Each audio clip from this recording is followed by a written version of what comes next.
안녕하세요.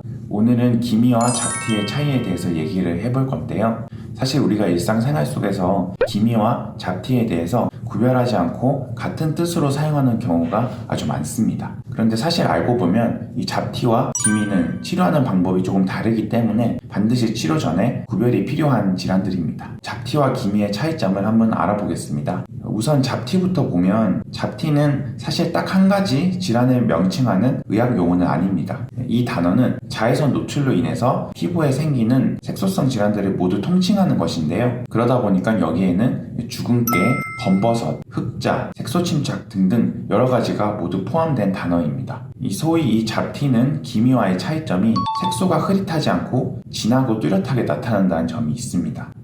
그리고 이 색소 부위의 경계가 아주 뚜렷하고 이와 반대로 기미는 색소가 흐릿흐릿하게 나타나는 경우가 많고 주변 정상 살과의 경계도 불분명하게 약간 잉크가 번진 것처럼 흐릿하게 나타나는 경우가 많습니다. 또 한 가지 차이점은 기미는 양측의 대칭으로 이 광대와 뺨 부위, 주로 얼굴 중앙부에 대칭으로 많이 생기는데 잡티 같은 경우는 이런 대칭성 없이 얼굴 여기저기에 산발적으로 나타날 수가 있습니다. 예를 들어서 왼쪽 이마에 하나 있고 오른쪽 뺨에 있고 또 왼쪽 턱에 있고 이런 식으로 불규칙하게 많이 나타날 수가 있습니다. 그런데 사실 실제 환자분들 얼굴을 뵈면은 이런 기미와 잡티가 동시에 존재하는 경우가 많습니다. 이렇게 같이 존재하는 경우도 많고 실제로 감별하기도 헷갈리는 경우도 많지만 그래도 반드시 감별이 필요한 이유는 이 두 가지가 치료가 조금씩 달라지기 때문인데요. 잡티 치료는 일반적인 색소 레이저 치료를 수차례 반복하면 일반적으로 좋은 효과를 보실 수가 있지만 반대로 기미의 경우에는 일반적인 잡티 치료를 하는 레이저 강도로 치료를 해버린다면 치료 후에 기미의 크기가 커지거나 혹은 색소가 더 진해지는 불상사가 생길 수가 있습니다. 그래서 기미의 치료에는 이 잡티 치료에는 먹지 않는 약인 트라넥삼산 약 경구약과 함께 아주 약한 강도의 레이저 토닝 치료를 지속적으로 받으셔야 합니다. 여기서 일부 환자분들은 기미의 치료가 너무 오래 걸린다면서 단기간에 빨리 좋아질 수 있는 강한 치료법을 찾으시기도 하는데요. 앞에서 말씀드린 것처럼 강하게 치료하신다면 지금 당장은 많이 그리고 빨리 좋아지는 것처럼 보일 수가 있지만 조만간 더 크고 더 진한 기미가 나타날 가능성이 아주 높기 때문에 이 기미의 치료는 잡티 치료와는 다르게 조금 인내심을 가지시고 차근차근히 받으셔야겠습니다. 물론 치료를 받으시면서 자외선 차단은 당연히 필수적이겠고요. 이 기미의 경우는 자외선 외에도 여성 호르몬과 연관성이 높은 것으로 알려져 있어서 임신뿐만 아니라 경구 피임약 복용 시에도 악화가 될 수 있기 때문에 이 부분도 꼭 참고하셔야겠습니다. 오늘은 간단하게 여기까지 하겠습니다.